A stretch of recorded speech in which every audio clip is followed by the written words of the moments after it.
Hello and welcome to Winchester Now. I'm Mary Blaxland. On today's show, we speak to the Winchester consultant heading out to help victims of war in Ukraine. We find out about a volunteer fair, the charity that's changing lives through dance, and how romantic is our city. Winchester Radio.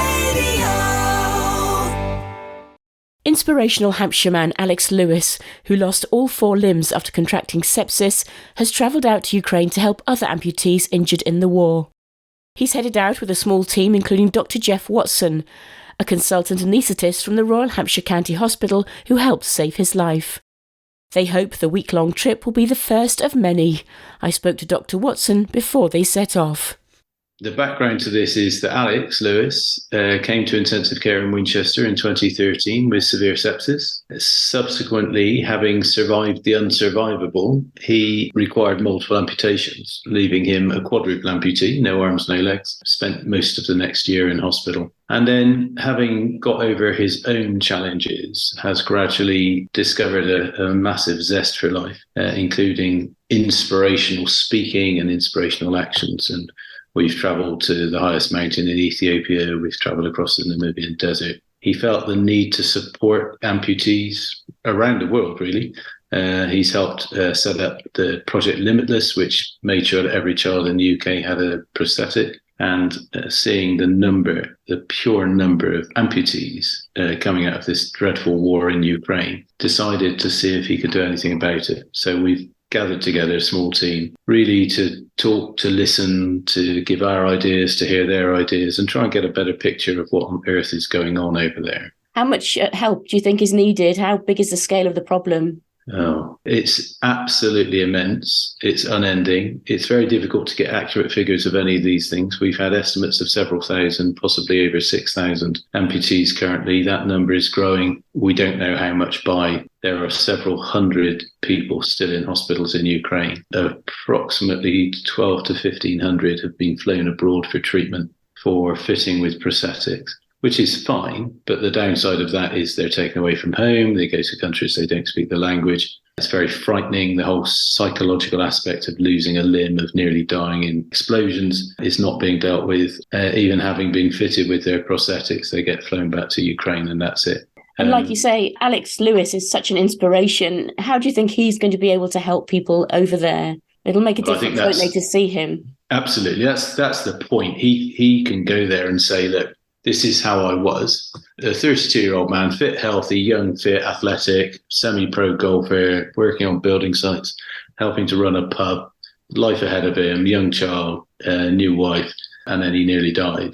And now you look at it and he's almost completely independent. I mean, this is a man who sees no limits. He's jumped out of aeroplanes, strapped to parachutes. He's kayaked around Greenland. He's canoed down the Orange River, border between Namibia and South Africa. There is no limit. And he can just inspire people. He is singularly the most inspirational person I've ever laid eyes on. And what are your worries about entering a war zone? Well, I don't tend to worry because I don't think it helps. There's a fantastic film called The Bridge of Spies, and I use the quote all the time, where Tom Hanks plays a lawyer dealing with a Russian spy who's probably going to be executed or live the rest of his life in jail. And he's explaining all this to the prisoner. And then he takes a look at him. He said, "You don't look worried." The spy replies, "Why would that help?" So I'm not a worrier. The 5 of us that are going, we've taken top-level advice. We've got very high-level air cover, so to speak, full security review. We have contingency plans should anything happen. The Ukrainian government have produced an app, so if there's any kind of risk of air raids, then your phone tells you where to go, tells you where the nearest air shelter is. The areas we're going to are not currently at risk, but we know that Putin is planning a major offensive, so we're taking that seriously, but I'm not going to worry about it. We've got everything planned as much as we can. You know, we go in solidarity with the people of Ukraine, these poor people who've lost limbs, lost their loved ones, lost their lives and their livelihood, should I say, and their homes.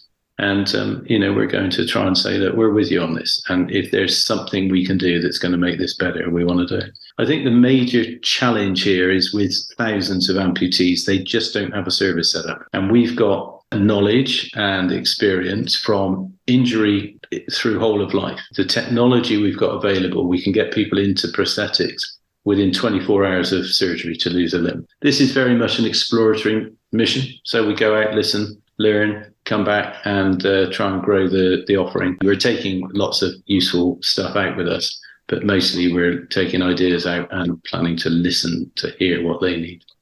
Dr. Jeff Watson there. And now for some other news around Winchester, here's Paul. A team from the Hampshire and Isle of Wight Fire and Rescue Services have been working tirelessly in Turkey following the devastating earthquake. They've been working alongside firefighters from across the UK and local teams to help rescue people trapped in the rubble. They are part of a team of 77 UK search and rescue specialists who have been using seismic listening devices, cutting and breaking equipment and search dogs. The team say the devastation is like nothing they've seen before. Campaigners have installed 30 mock blue plaques in Winchester as a protest against the discharge of sewage into the River Itchen. Members of Extinction Rebellion Winchester have joined national action across the UK to highlight the state of local waterways and want the government to tighten regulations. The government says they've announced the strictest targets ever for water companies in a bid to protect the environment. The Winchester 10K road race takes place on Sunday. 2,000 runners are due to take part in the event, which started back in 1983. They set off from the Broadway at 8:30am, head out towards Kingsworthy and Headbourneworthy before finishing at the North Walsh Recreation Ground. It will result in road closures until about 10:30am. And the cameras have been rolling again in Winchester as Netflix arrived in the city for the second time in a month. Areas around College Street were cordoned off to allow filming to take place. It's believed to be again for the Crown.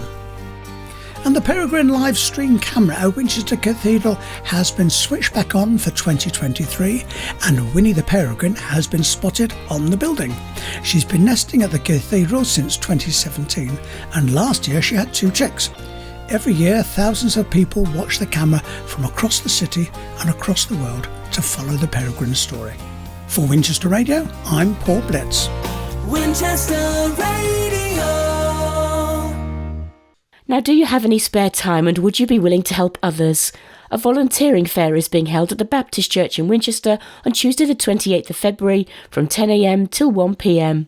It brings together organisations with a range of opportunities on offer. It's organised by Community First, and Anna spoke to their lead volunteer coordinator, Jag Singh.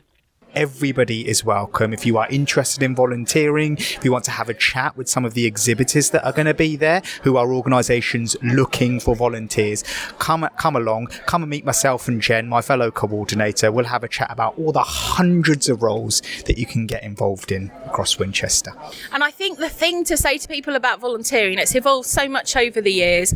It's not the case that you have to do a set time and a set number of hours every week. There are so many opportunities now. I mean, the volunteering opportunities from home, there's one-off volunteering opportunities, and people can find out about those as well at the day, can't they? Absolutely, and flexibility and variation is totally the order of the day when it comes to volunteering, and it's great because as a potential volunteer you're very much in the driving seat. You can choose what you do and when you do it. And you work with volunteers all the time. It's such a lovely way to give back to the community, and you must get some great stories from people about their good experiences. That's the real bonus of the job, and that's the real bonus of volunteering, is that you meet so many likewise people, and it's really, really nice to be part of something that's going on in the community that has no cost to yourself. And you've mentioned again where it is. I know it's the Big Blue Church, the Baptist Church on Drury Street, right next to the Jobs Centre. So lovely central venue, very easy for people to get to on public transport as well. Just remind us of the time, and people can just come along, they don't need to book. You can drop in, you can book via Eventbrite, and you can follow our social media on Community First. But yeah, please do turn up on the day. It's 10 o'clock in the morning until 1pm in the afternoon, and free refreshments are available. Thanks for talking to us at Winchester Radio. Thank you so much. Now the story of a Winchester charity that's changing lives. Move Momentum provides accessible dance classes for people who might otherwise not have the opportunity to learn. I went along to one of the sessions to find out more. And drop, 2, lift, 2. This is Liberate, a wheelchair-based dance lesson at Unit 12 in Winnall. The group are having fun, but they're gaining so much more as well, as some of those taking part are keen to tell me. I joined Liberate in 2020, just as lockdown was starting to happen. At that time we were on Zoom, but it's been incredible and it's been really life-changing. Why'd you say it's life-changing? What difference does it make to you? It just gives me the confidence to embrace my wheelchair and my disability. I've built such a community and I've made some incredible friendships and have had some really just awesome opportunities so far. I'm really grateful. What do you like about dancing? Excited. And is it nice to be part of this group? Have you made lots of friends? Yes. Tell me a bit about what it feels like when you're dancing. Happy. And tell me a bit about the dancing that you do. What type of dancing is it? We do lots of different styles, from commercial to hip hop to contemporary, and they're all kind of very different and they're varied across kind of each term. And what do you get out of coming here? I think it's kind of a community feel, is that we're all kind of in the same boat and we're all feeling the same way, and that means we also can support each other in kind of our interests, but also like outside of the class sessions. We meet in the cafe, sometimes cake's brought along, sometimes like we chat about things, and so it kind of just provides that feel that you need to be happy and also that enjoyment. This is one of a number of sessions run by Move Momentum, which started in 2016 and became a charity in 2020. It runs classes in Winnell, Stanmore and Week, as well as workshops in schools, care homes and other organisations. Last year they put on a summer showcase and Christmas fair to show off their skills. My name is Amanda Watkinson and I'm the CEO of Move Momentum. So we have three main projects. We have our academies, which is for teenagers. We have our GEMS, which is for over 65s. And then we have Liberate Dance, which is for wheelchair users. We go and do workshops and run classes for other organisations, community groups, charities, things like that. So we try and make sure that everyone can get involved in dancing. Yeah, if we see a gap of a group of people that we think there isn't something suitable for them, we try our best to try and fill that gap. And why do you think it is so important that people have access to dance? Dance is a wonderful activity. I've had so many benefits over the years from dancing. We want everyone to be able to experience that and experience the amazing benefits, like for your physical health, your mental health, building up confidence, and just the social circle and friends that you make through going to classes. There's just so many great things, and we've seen how much dance can help people, and we want to make sure that everyone has access to that. Lizzie began doing classes and now also works for the charity. It's changed my life dramatically. I mean, for me, it's not just about the dancing. Yes, the dancing is a massive part, but for me, we've built such an amazing community with Liberate. Although we haven't all got the same disabilities, obviously we've all got the same experiences, and we can all kind of empathise with each other and build on each other's experiences and maybe give each other some advice and pointers of things that they might not have tried before. I mean, I know it's massively helped me. Even though I've been disabled my entire life, there are things that I don't know about that other people do. So it's just about having that knowledge and sharing that. And what's it like dancing? Do you love the dancing? I love it.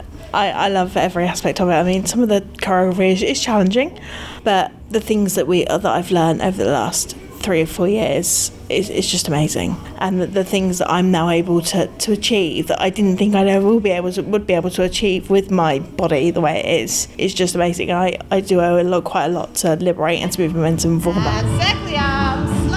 Clearly making a difference. And if you'd like more information, visit movemomentum.co.uk, or you can find them on social media.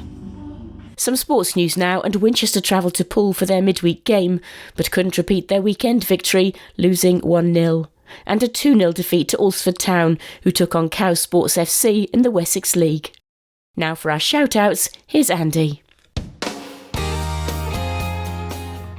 First for our shout-outs today are 2 firefighters from Hampshire who've completed a 3,000-mile row across the Atlantic.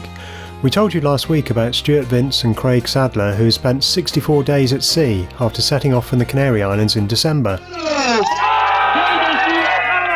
Well, they arrived in Antigua to cheers from family and friends. The duo have raised more than £10,000 so far for mental health charity Solent Mind and the firefighters charity, having both faced mental health struggles throughout their careers. But I think the biggest thing for us was the comments from home that we were receiving from people just kept us going. It was such a boost. I think we've made a difference, not in the rowing world, but in a mental health world.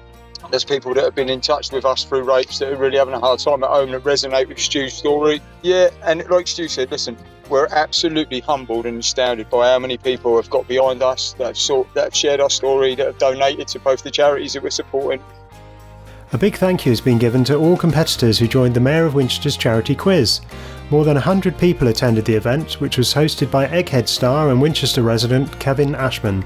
The event supported 3 local charities, Trinity Winchester, Winchester Hospice and the British Heart Foundation. As well as fundraising, a fun evening was had by all. The winners took away a cup, a teddy bear and a bottle of champagne. And if you know a community hero, why not enter them for the Mayor of Winchester Community Award 2023? The annual awards recognise and celebrate organisations and individuals who've given outstanding service to people in the Winchester area. It can be for volunteers or those who go above and beyond to brighten up lives. Winchester Radio. Finally, roses are red, violets are blue. This week's meant to be the most romantic, but are people in Winchester too? I've just bought my wife a pair of sunglasses, right? They've cost me £1. Yay! That's for Valentine's Day. What do you think of that? They're gorgeous, aren't they? And is that the most romantic thing you've ever done? No, I think I've done more romantic things than that. I think I've done the most romantic thing. What was that? I took Bringing you us here today. No, I took you to see Casablanca and you didn't know. Oh, and it right. was on Valentine's Day. I've And never it was a seen it. total surprise. And it was beautiful. Everybody at the end stood up and applauded. And yeah, very Good film. romantic. Good film. Bring back romance, that's what I say. Isn't love fantastic?